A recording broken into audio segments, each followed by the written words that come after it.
Day one proper of the rally dawned, and having been suitably introduced to what might go wrong whilst driving in India, most were settling into it and taking it as intended, and that's pretty light-heartedly. From tigers' tails, not real ones obviously, to, well, I'm not quite sure what that is, everyone had got into the spirit of making their car stand out.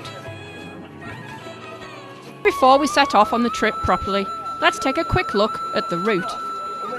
The rally started from the stunning beaches and rich architecture of Goa, before climbing into the Western Ghat mountain range and then back to the beaches around Palolem on an easy day one.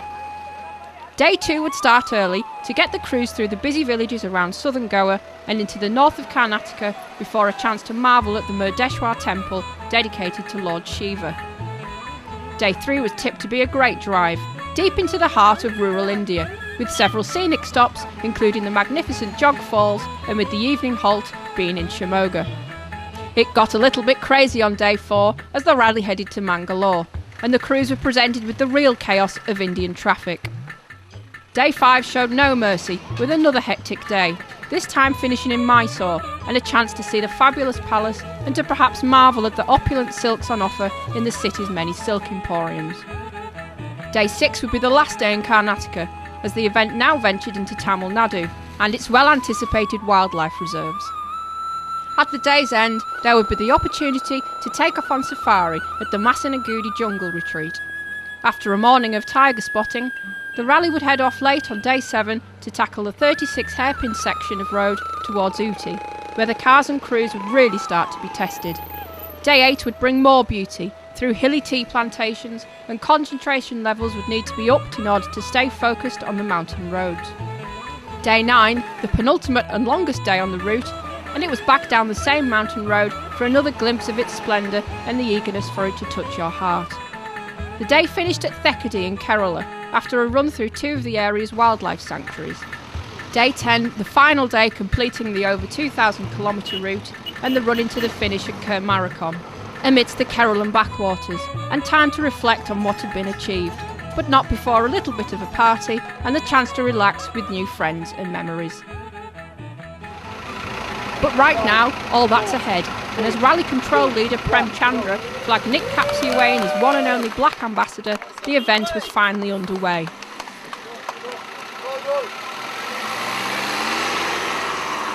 Thank you very much, sir. Thank you very much.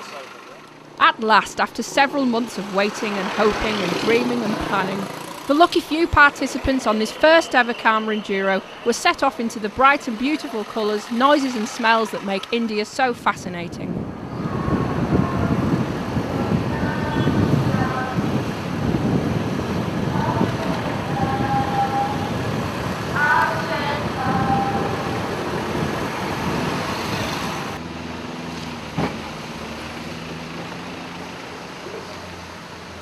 A water test was next up. Hang on, this wasn't meant to be competitive, was it? Of course not. This is just an average Indian road, you know, complete with snakes and water rats, no doubt, and there was me standing up to my ankles in it.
Past rice fields we progressed, and we learned how eager the people here are just to give you a friendly smile or a nod of the head that said, I don't know what on earth you're doing, but I wish you well all the same.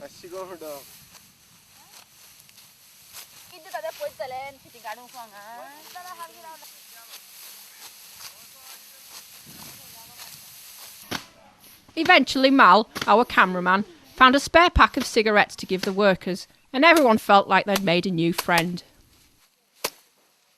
From the harvest to the transportation and the beating of India's staple food, here you could witness the entire production line. As in all cultures, there's always a man who feels the need to show the women folk how it should be done.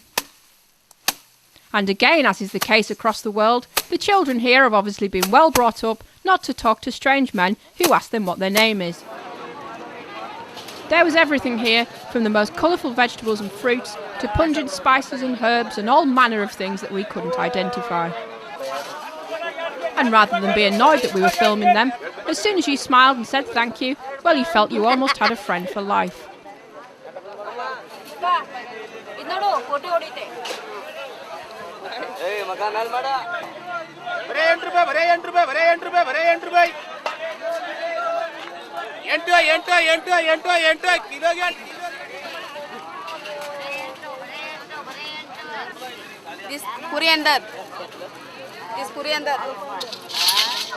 This coriander, this curry powder, this turmeric powder,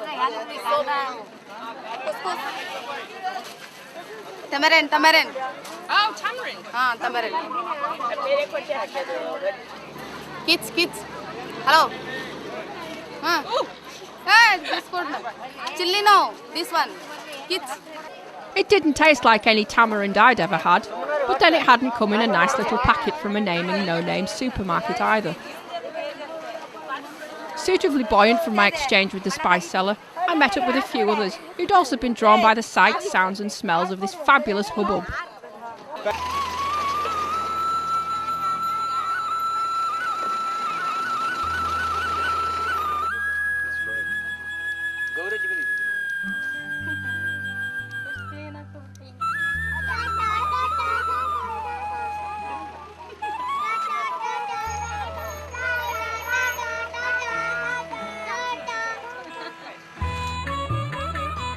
We were rising steadily back into the hills through villages and along dirt tracks that made you feel like you were starring in your own adventure film, not knowing where it might take you or what treasures it would bring.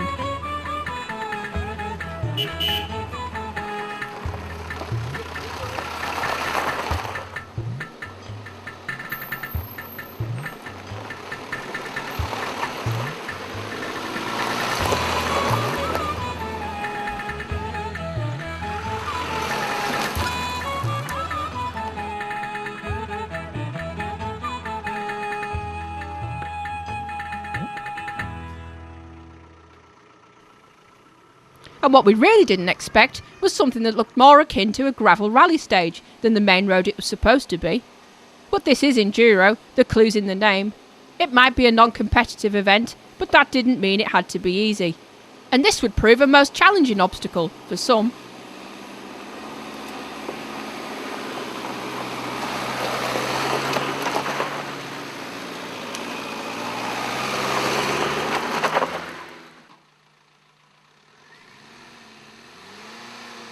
The best option was to take a big run at it, foot to the floor and don't look back, trailing a cloud of dust behind you.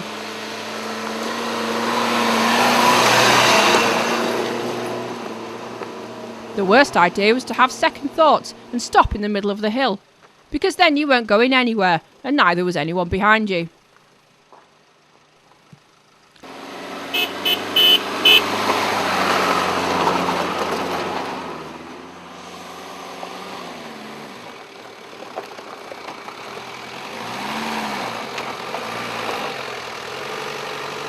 John Mann very considerately stopped right in front of our camera.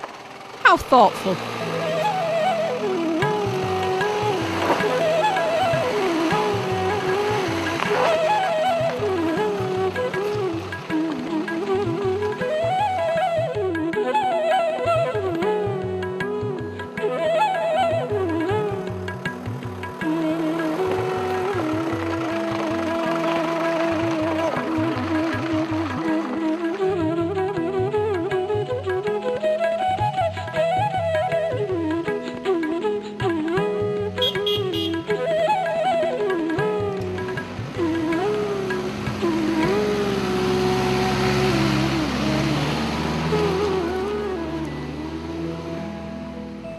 All that hard work had taken its toll, and we started to find a number of crews packed at the side of the road having a little rest.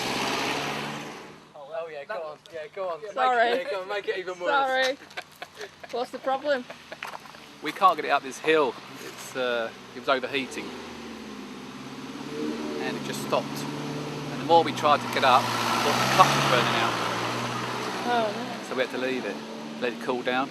Yeah. Coming out of there, I think that's what Is was it happening. bubbling or not? It was red hot, this engine, you couldn't touch it. But was the radiator liquid bubbling or not? No, I don't think it was it? No, it wasn't. Ah, well, that's all right then. If it's not bubbling, it must have at least a few more miles in it.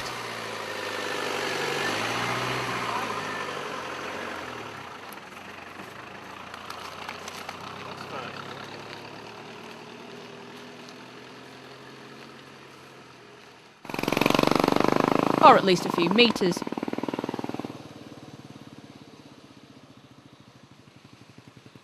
That was going to be a long drive.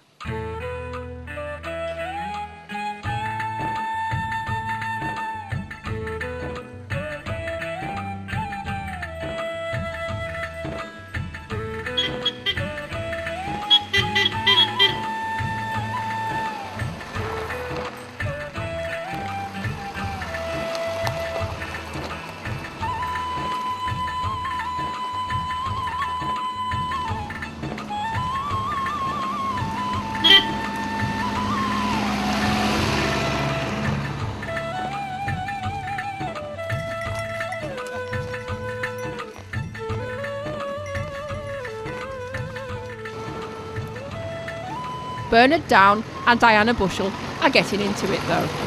All waves and smiles.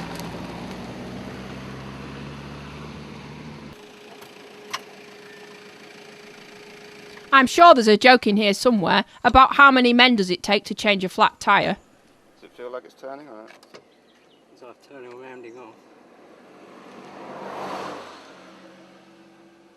Because if you're not on the nut properly, it will just round it and you won't be able to get it And whilst the men folk discuss various options,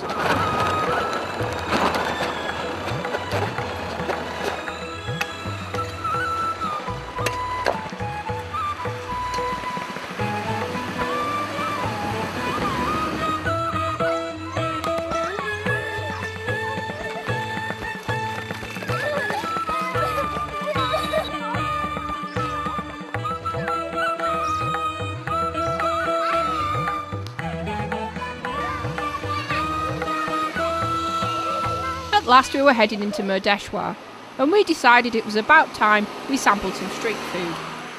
What you got there, Mal? Deep fried chilies. Wow. I could have had all manner of things. You pop into your local convenience store for milk and come out having spent the equivalent of a small country's GDP. That's Lord Shiva, the supreme god, and this is part of the temple complex where hundreds come to worship him. The statue is 123 feet high and took 2 years to build at a cost of 50 million rupees. There weren't many rally folks around and we weren't sure why. Day 3 dawned, and with the Arabian Sea lapping at the shores of this holy beach town, we wandered on down to join the locals, tourists and yes, cows who flock here to relax in the waters. Although we were told that it wasn't a particularly relaxing experience for one of the rally crews. Now we would start to wind inland again, and into some of the region's most enticing and spectacular scenery, way up towards the Western Ghats mountain range, through the rugged jungle landscape. It was easy to see why this is a World Heritage Site.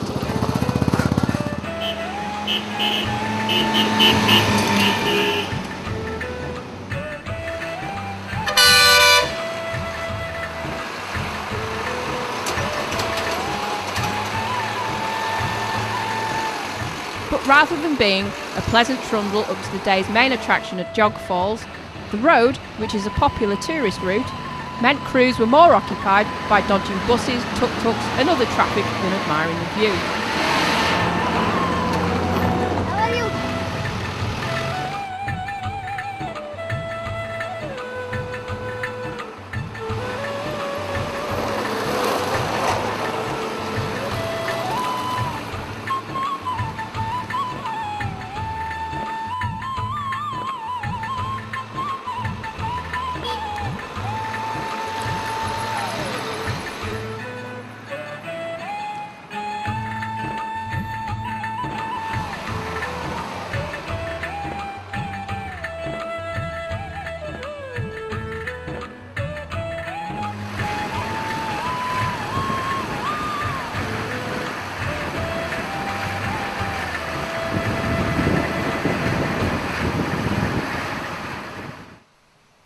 At last we arrived at Jog Falls, India's highest waterfall.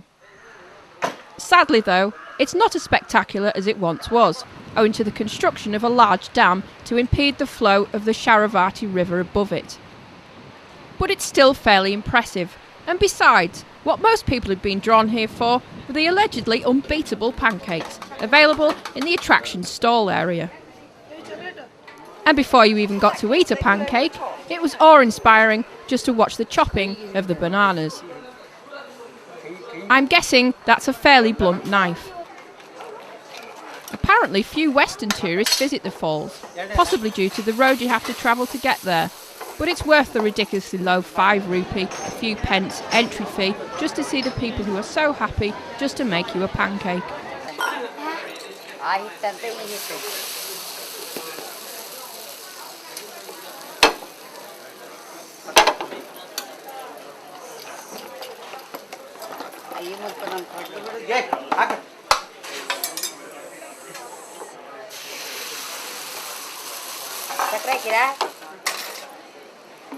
Hello, banana pancake. Very good banana pancake. But really, who wants a banana pancake when there's a Kit Kat one on offer?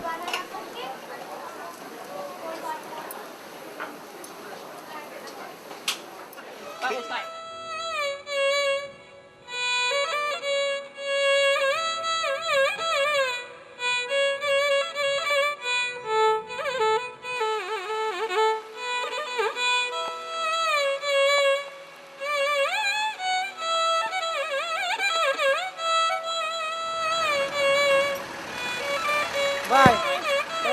Hello, Par.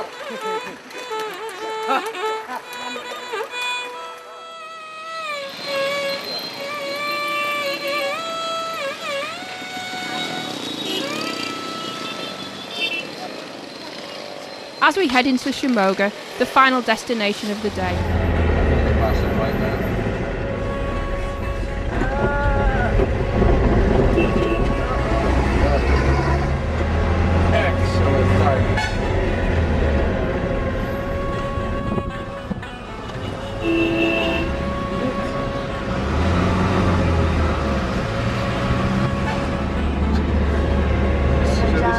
This is Shimoga.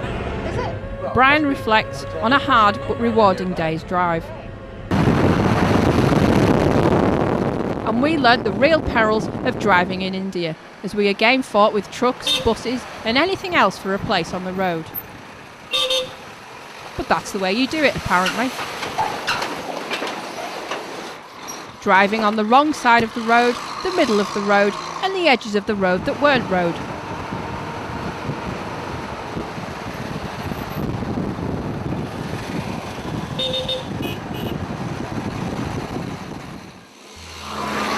Shiva, we were out of that pretty quickly, and it was back to the peaceful country tracks that could easily be mistaken for England's Lake District, circa 1930.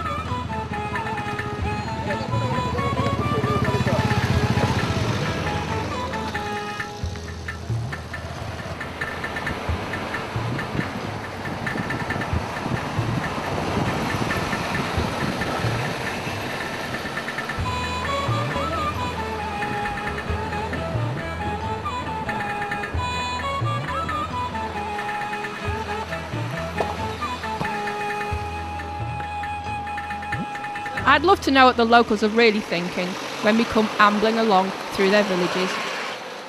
General bemusement giving way to quiet amusement seems to be the norm.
we were heading steadily back up into the mountains, through the silent valley, the mist winding its path ahead of us and slowly descending into a giant hazy cloud of mystery.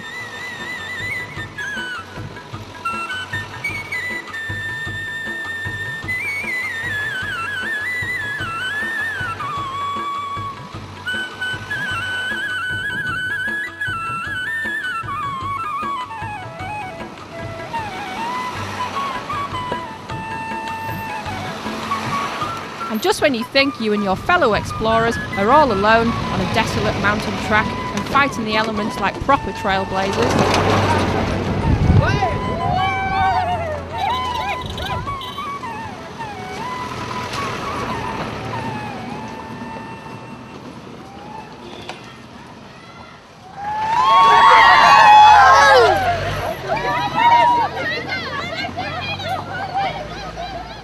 but it was still very beautiful.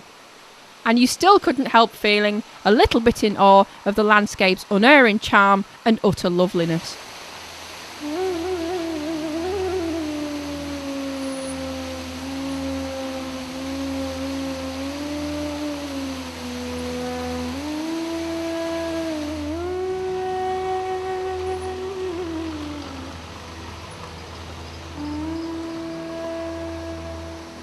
Utter loveliness with a great smattering of engine oil thrown in just for karmic balance. Apparently, before any rescues had arrived, father and son, Anthony and Derek, had already moved a large rock that had caused them to swerve violently off the road. Not sure we believe that one.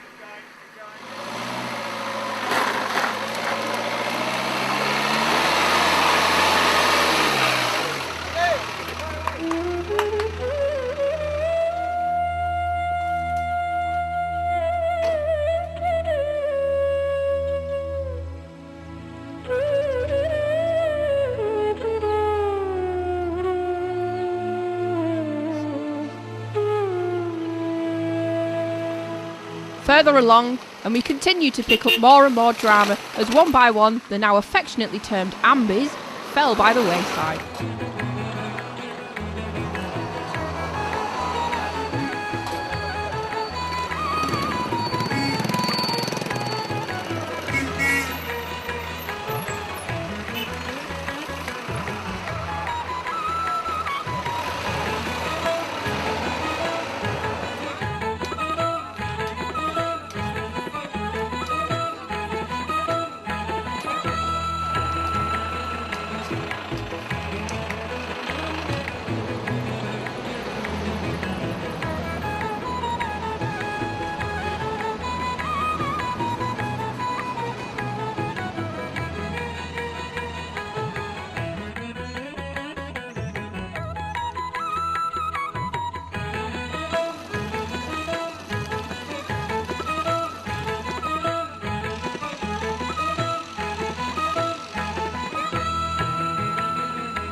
At last, monkeys, but still no tigers.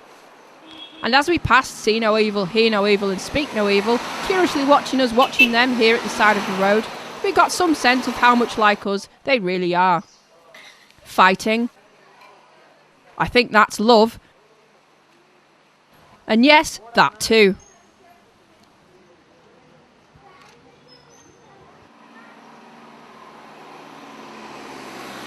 And all that was before the serious business of heading into Mangalore and the nightmare that is Indian rush hour traffic.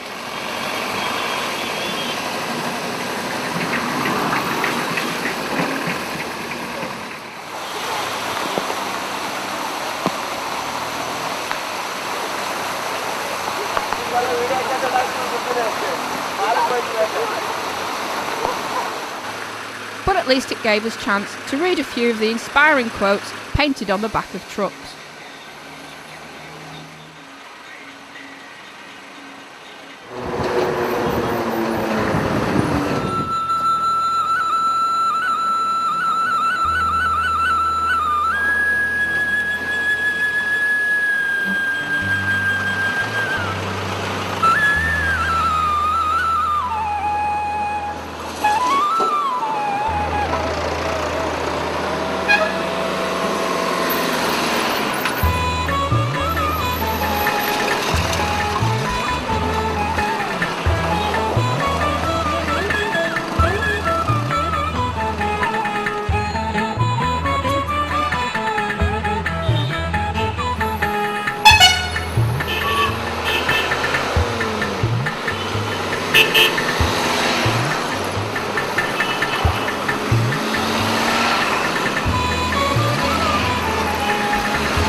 Through lush rainforests and now coming out of the Western Ghats, it was a solid day of driving.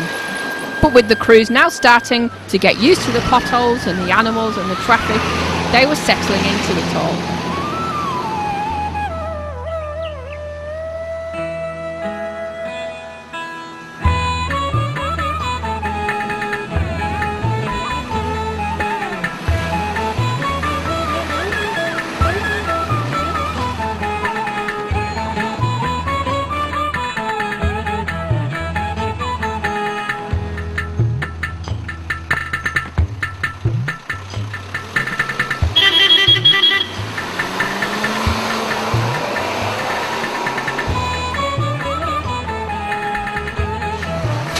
After a long 250-kilometre drive, we finally reached Mysore. And it was in fact so wet that our driver wouldn't stop for more than a few minutes, so he didn't get his interior too soaked. But anyway, here's the palace on a nice day, fully lit up with every one of its purported 5,000 light bulbs.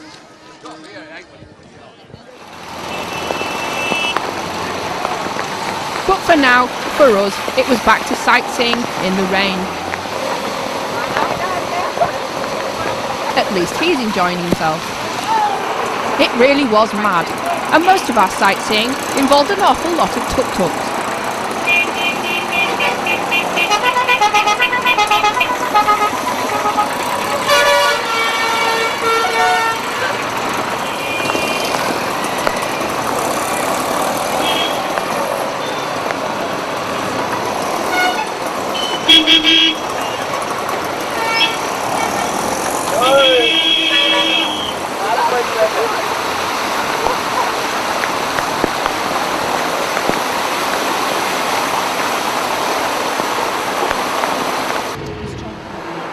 But we had around 100 kilometres to go before we'd have any chance of seeing tigers, elephants or any other of the exotically named wildlife on offer, and it was through more traffic we had to traverse to get there.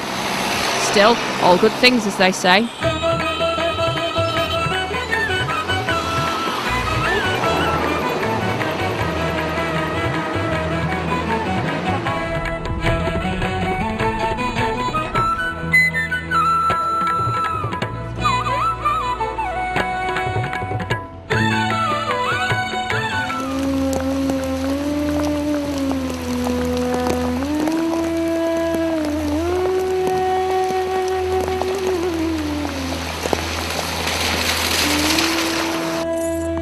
At last, elephants, but still no tigers.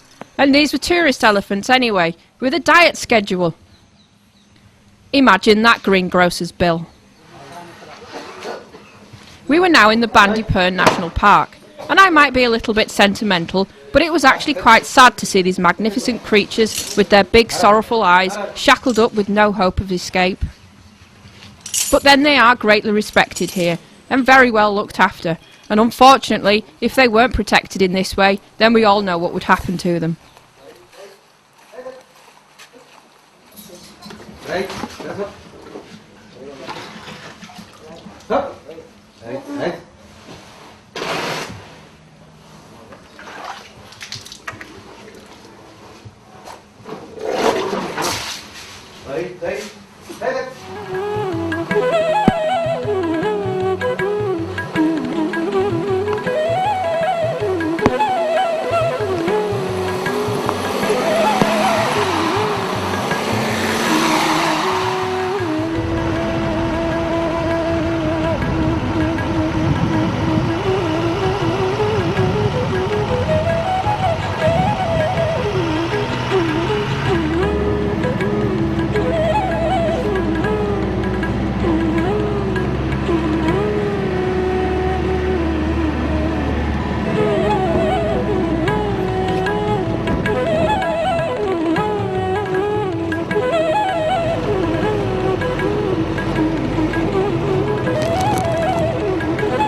We were now leaving Karnataka and entering Tamil Nadu, proper tiger country, but still we only saw monkeys.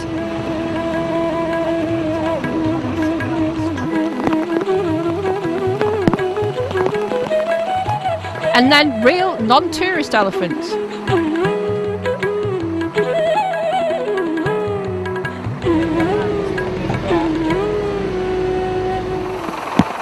Elephant bath time.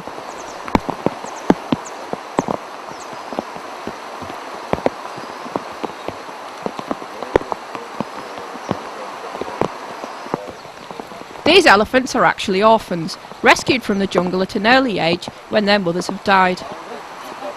Each elephant is assigned a carer, if you like, who every day, twice a day, will take him down to the river for a good scrub, as well as feeding him and making sure he's well.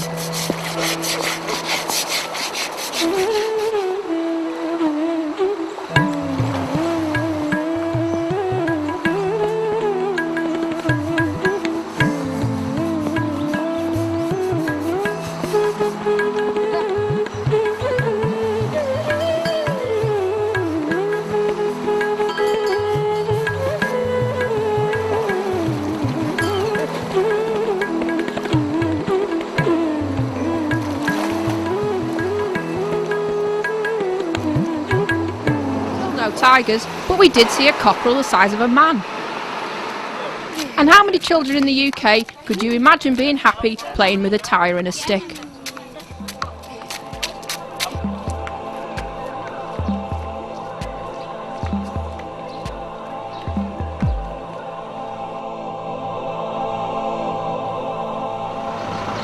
There was drama just getting out of the car park on day 8, as most of the cars couldn't get up the steep hill.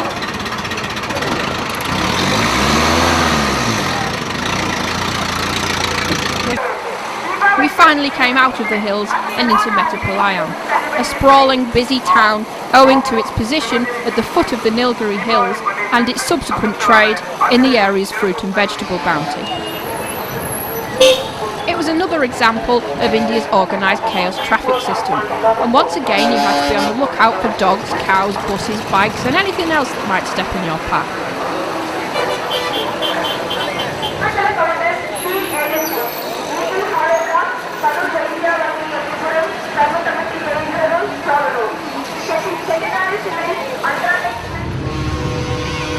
Oh my god, this is just a...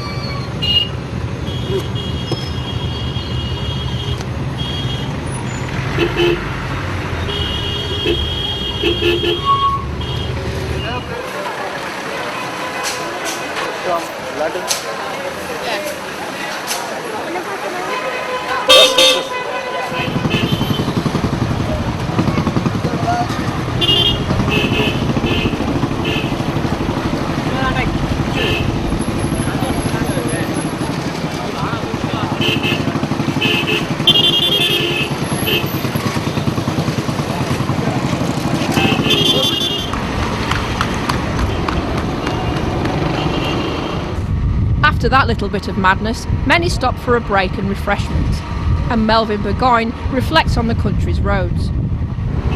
This has been the best bit of road I think that we've been on the whole trip so far in terms of the road.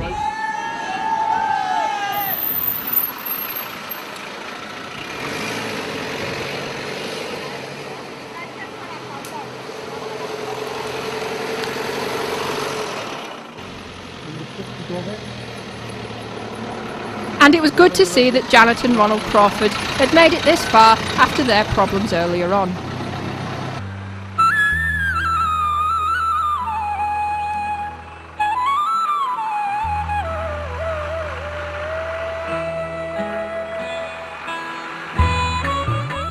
Now, have you ever wondered how they get all that wood on their heads? Well, it takes 4 women and an extraordinary amount of poise and balance.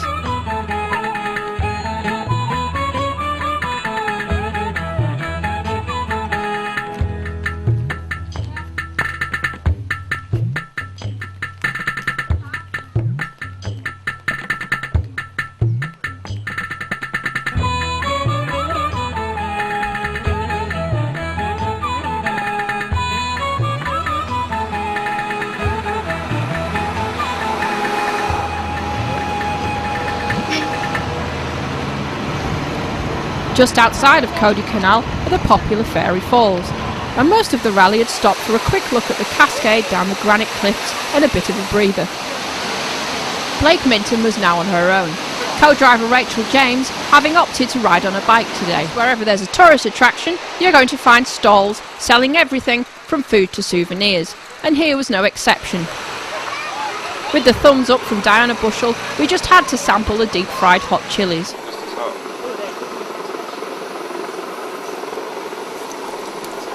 They certainly looked like they might blow your head off into the next town, but sadly, I think they gave us the tourist chilies. And no amount of extra masala powder or lime juice was bringing those spicy delights to the fore. And lime, please.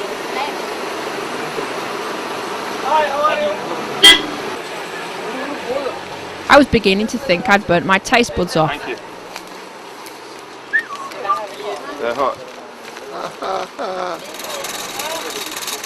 You could also get corn on the cob, but that's if you could beat the little monkeys to them, who'd steal them right out from under the stall holders' noses, nervously checking no one was going to steal it back off them with every bite.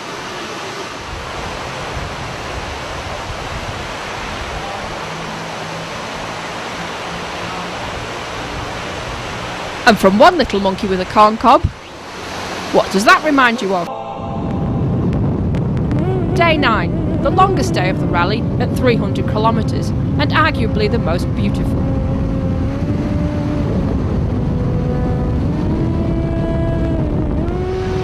We headed back down the same mountain road we climbed up yesterday, and luckily, today, the karma gods had decided we'd probably had enough mysterious mist and cloud, impressive though it was, and had bestowed the glorious sun upon us.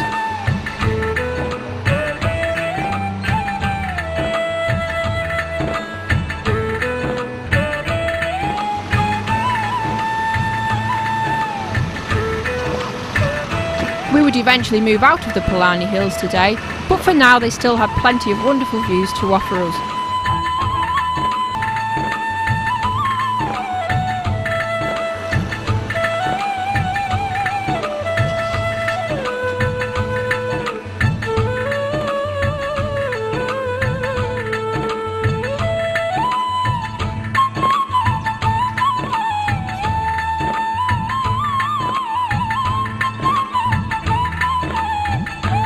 And the closer we got to civilization, the more buses we saw, complete with hordes of screaming school children cheering us on our way.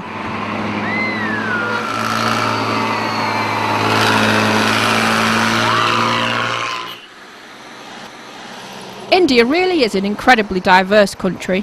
One minute you find yourself driving through tranquil wildlife sanctuaries like this one, And the next, it's like some mad computer game. You certainly see some odd sights in India, and here are a few of today's. That's how you get your kids to school, instilling them with a fear of absolutely nothing along the way. And that's just an average load for a bike courier.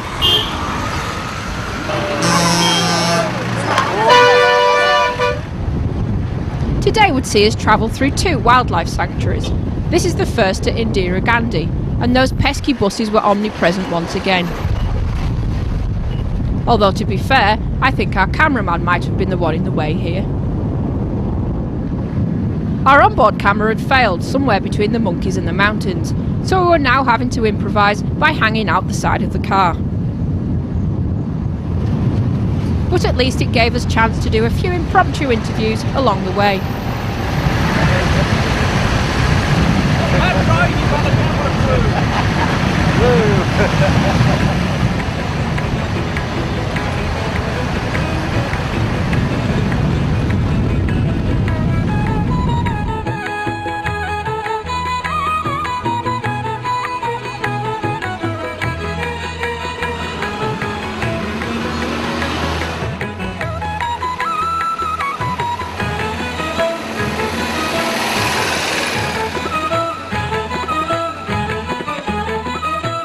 We were now well into the cardamom hills of Kerala and the fascinating tea plantations surrounding our evening's destination at Thekady.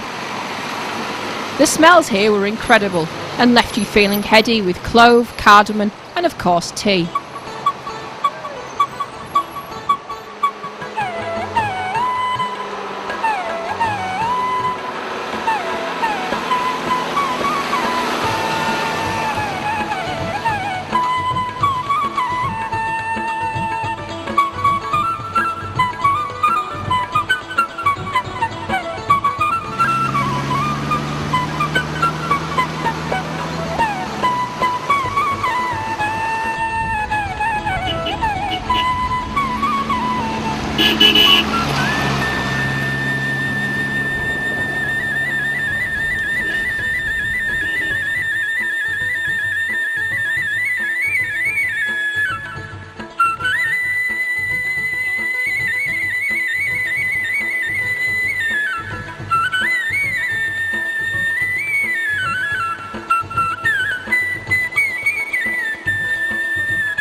Finally, it was back to the wacky races, and at last the rally crews were learning how to drive Indian style. That's on any side of the road, of course.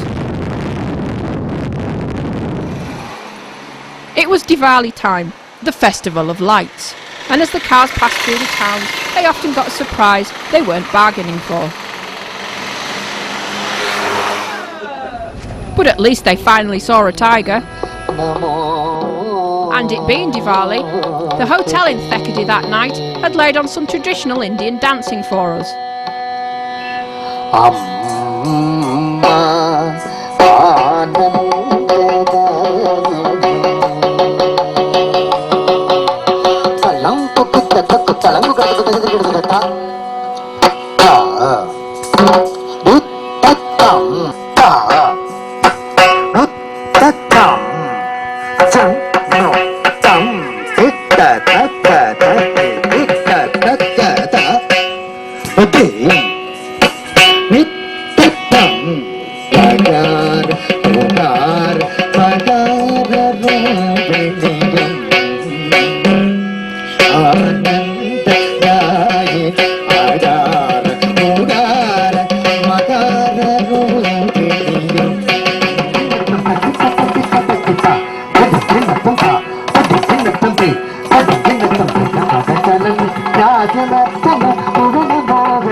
Morning.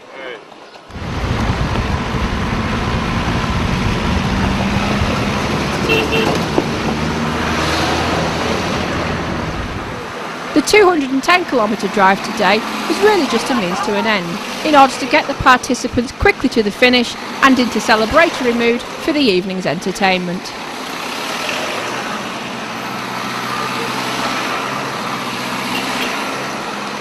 One or two, though, decided to make it a little more interesting by making up their own route.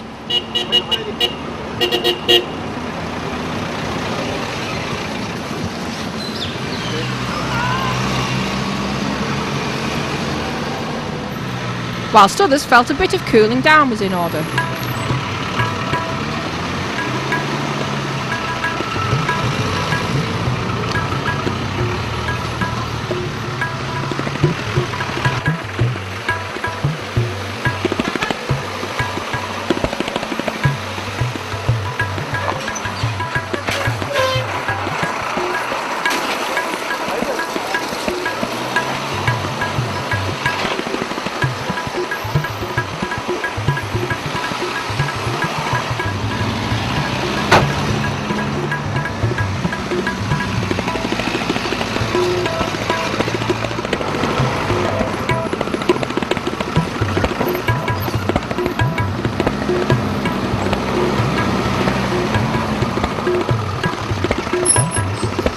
The idea was that the crews would drive into the finish, horns blazing, arms waving, and full of exultation after their epic trip.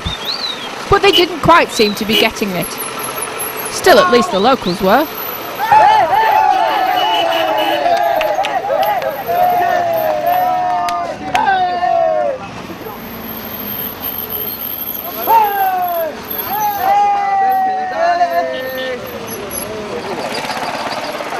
I imagine they were all quite dumbfounded by it all, really. This sort of adventure, knowing the lives you're changing, the smile you might put on someone's face, the real difference you're making, and the experiences savoured along the way, no doubt feels rather inexplicable at this point, and will probably only make sense after some long thought and reflection.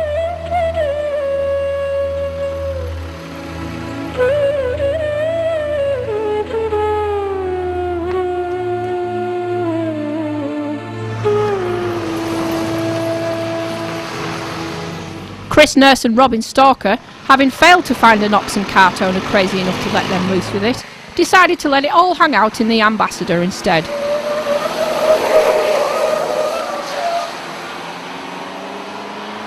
Or was it just bad driving?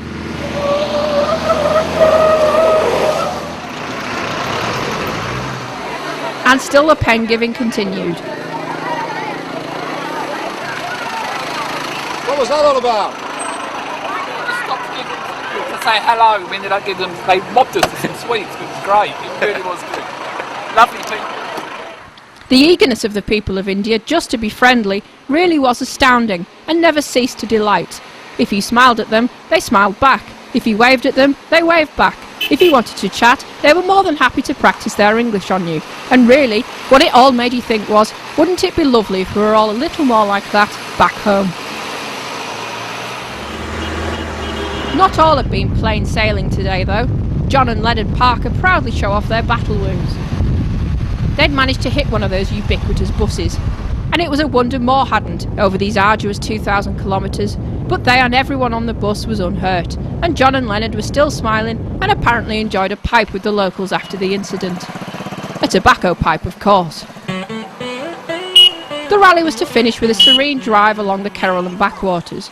For many visitors to the area, a trip along these waterways is a hugely memorable experience. And with 75 kilometres of a winding labyrinth of lakes, canals and rivers to choose from, there are endless possibilities for exploration on everything from ferries, houseboats and speedboats.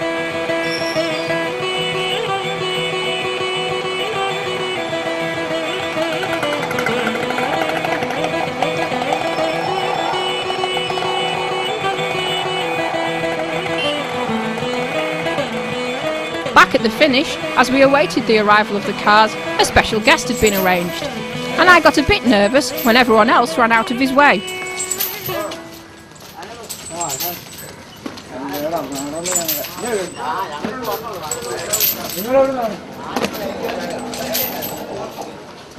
The locals obviously thought I was a bit mad, but they were very friendly with this crazy woman who stood in front of elephants.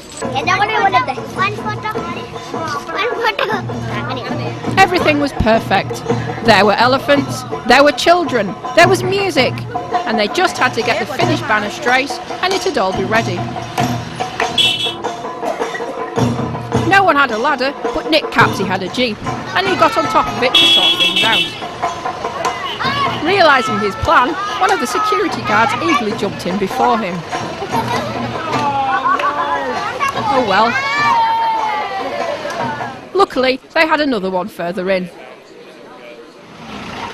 And that was the end of 10 days hard driving through this magnificent country, made all the more special with the thought of the charities the participants were supporting.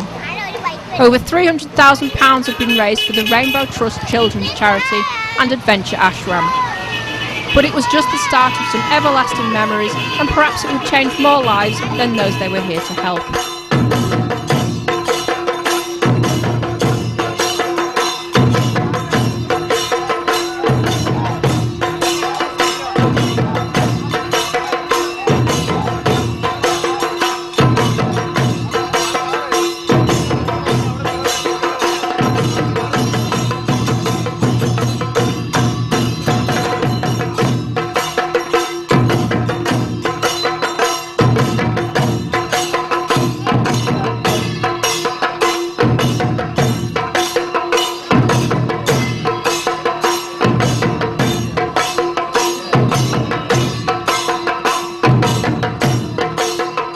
Everyone ready?